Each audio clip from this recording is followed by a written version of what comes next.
Hi welcome to compile करो। आज इस वाले सेशन में हम वॉलेट सर्विस का डीबी स्कीमा डिजाइन के बारे में जानेंगे।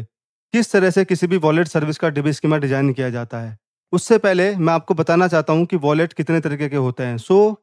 बेसिकली तीन तरीके के वॉलेट होते हैं: ओपन वॉलेट, क्लोज वॉलेट और semi close wallet. Basically open wallet का मतलब होता है कि उस वाले वॉलेट से आप किसी भी मर्चेंट या किसी भी प्लेटफॉर्म पर जाके ट्रांजेक्शन कर सकते हो। क्लोज वॉलेट का मतलब ये होता है कि जिस प्लेटफॉर्म पे वो वॉलेट एग्जिस्ट करता है, आप सिर्फ उसी वाले प्लेटफॉर्म पे जाके ट्रांजेक्शन कर सकते हो, उसके बाहर आप कहीं पे भी ट्रांजेक्शन नहीं कर सकते। एक होता है सेमी क्लोज वॉलेट। इसका मतलब ये होता है कि आप लिमिटेड वाइट लिस्टेड मर्चेंट और प्लेटफॉर्म पे जाके ट्रांजेक्शन कर सकते हैं। उन सारी इन्फॉर्मेशन को एक वॉलेट डीबी स्कीमा डिजाइन में किस तरह से फिट किया जाता है, क्या स्टैंडर्ड टर्मिनोलॉजी होती है, किस तरह का प्रोसेस होता है, उसको हम इस वाले सेशन में डिटेल में समझने की कोशिश करेंगे। सबसे पहले स्टार्ट करता हूँ वॉलेट टेबल से। बेसिकली वॉलेट टेबल होती है, इसमें वॉलेट की कोर इन्फॉर्मेशन होती है। उस वॉलेट में बैलेंस कितना है, वो वॉलेट किस यूजर को बिलोंग करता है, उस वॉलेट का स्टेटस क्या है, ठीक है, और उस वॉलेट का टाइप क्या है। बेसिकली टाइप का मतलब यहाँ पे ये होता है कि वो B2C का वॉलेट है, B2B का वॉलेट है, तो जरा बिजनेस टाइप के बेसिस पे आप उस वॉलेट का टाइप को डिफाइन कर सकते हैं। ठीक है। उसके बाद आता है सब वॉलेट। अगर एक वॉलेट आपका कैशबैक के लिए है, एक वॉलेट आपका लॉयल्टी के लिए है, एक वॉलेट आपका जो है मेन ट्रांजेक्शन के लिए है, तो आप उनको सब वॉलेट में भी ब्रेक कर सकते हैं। तो बेसिकली वॉलेट आईडी आपको सब वॉलेट आईडी में पास करनी पड़ेगी, उसके करस्पॉन्डिंग फिर आपको बताना पड़ेगा ये मेरा लॉयल्टी वॉलेट है, ये मेरा कैशबैक का वॉलेट है। उसके बाद आता है इंटरनल वॉलेट और बिजनेस वॉलेट भी आप इसको बोल सकते हो। बेसिकली किसी भी बिजनेस में जब आप कोई भी कैशबैक वगैरह देते हैं, तो वो कैशबैक का अमाउंट किसी यूजर के वॉलेट में जाता है, बट वो कैशबैक का जो पूरा ट्रांजेक्शन जर्नी है उसको दिखाने के लिए हम सारा अमाउंट इंटरनल वॉलेट में रखते हैं। फॉर एग्जाम्पल के लिए, अगर एक मंथ में किसी बिजनेस की बर्न की लिमिट अगर 5 लाख रुपए है, वो सिर्फ 5 लाख रुपए तक बर्न कर सकता है, तो उसके बाद में फिर हम इंटरनल वॉलेट से एक भी रुपया यूजर के सब वॉलेट में ट्रांसफर नहीं कर सकते हैं। मतलब उस वाले यूजर को कैशबैक नहीं जाएगा अगर इंटरनल वॉलेट में अमाउंट नहीं है। तो वो पूरी लेजर मेंटेन करने के लिए और वो बर्न रेट को डिफाइन करने के लिए कि हमने ये पैसा कहाँ कितने यूजर पे बर्न किया है, उस सब चीज के लिए इंटरनल वॉलेट एक रखा जाता है और यहाँ पे फाइनल अमाउंट रिफ्लेक्ट होता है। जब आप कोई भी अमाउंट इंटरनल वॉलेट से निकाल के यूजर के सब वॉलेट में लेके जाते हो, उसकी एक पूरी जर्नी बनती है। उसके बाद आता है ट्रांजेक्शन और लेजर। ये दोनों टेबल सबसे इंपॉर्टेंट टेबल होती है, क्योंकि सारी इंफॉर्मेशन का ट्रैक आपके पास इन दोनों टेबल के अंदर होता है।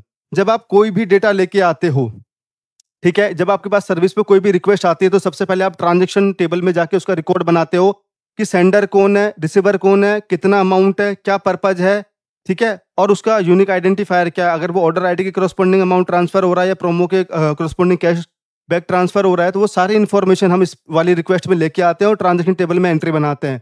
उसके बाद में वो डेटा जाता है लेजर टेबल के पास में। तो एक जगह से डेबिट होगा तो एक जगह पे क्रेडिट होगा, वो दोनों ट्रांजेक्शन अलग अलग तरीके से बनते हैं। तो लेजर आपका एक तरह से बही खाते की तरह काम करता है, एक जगह क्रेडिट होगा तो एक जगह डेबिट होगा, ठीक है।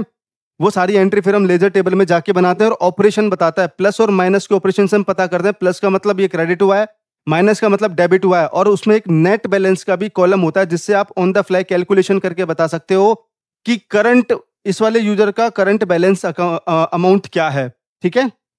उसके बाद में आता है आपके पास में क्रेडिट वॉलेट।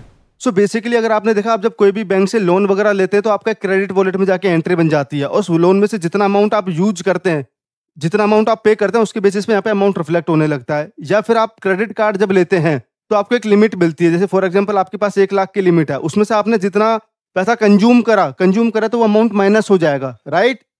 और जैसे आपने उसका पेमेंट करा तो वो अमाउंट वापस बढ़ जाएगा। उस वजह से हमने क्रेडिट वॉलेट को अलग से रखा है, क्योंकि इसकी टर्मिनोलॉजी थोड़ा सा रिवर्स वे में काम करती है, इस वजह से।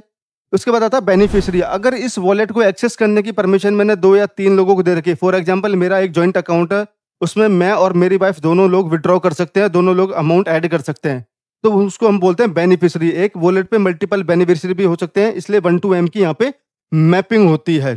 उसके बाद फिर हम समझने की कोशिश करते हैं कि मल्टीपल तरह के वॉलेट्स और होते हैं। क्रिप्टो वॉलेट होता है बेसिकली, जहाँ पे क्रिप्टो करेंसी होती है, तो उसमें कितना अमाउंट किसको कब कितने बजे ट्रांसफर हुआ, वो सारी चीजें हम क्रिप्टो वॉलेट में स्टोर करते हैं।